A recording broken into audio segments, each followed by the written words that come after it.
All right, you guys, these are our anchor crunches, not a full sit up, but just a crunch. So I have some dumbbells here to anchor my feet down. You might put your foot underneath a couch, underneath a bench, whatever you have weighted there. But for our space and time, dumbbells are gonna be great. You're gonna obviously need a heavier one than these 15 pounds, but they're great for demonstration today. You're gonna get in your sit up or crunch position.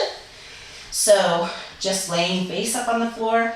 I've got my feet wedged underneath these dumbbells, as you can see, and all I'm going to do is a crunch. So just a reminder of crunch. Crunch is not pulling your neck up, okay? We want to have our shoulders nice and wide. That'll help us from crunching, scrunching our upper body together.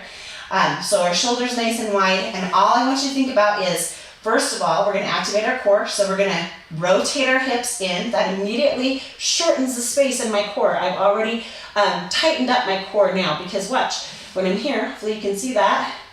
When I'm here and then I rotate, I'm automatically shortening the space between my ribs and my hips. So my core is nice and activated. That also presses my spine down into the floor to protect my lower back, okay? So I've got nice and pressed, and with a crunch, all I'm thinking about is taking my ribs right here and curling them into my belly button. So I'm thinking my mind muscle connection is squeezing that core, and when I do that, my upper body has to follow, and I'll come up into that crunch. So I don't care if you put your hands here next to your neck. If so, do not pull your neck, just touching very softly on the side, or put your hands down to the side and slide them across the floor. A lot of people like that, or right across here.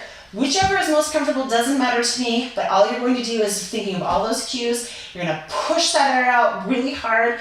Thinking of squeezing the air all the way from the bottom, all the way up to the top, out your mouth with each crunch up.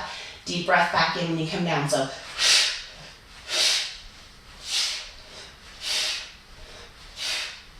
there you go. That is your anchored crunches.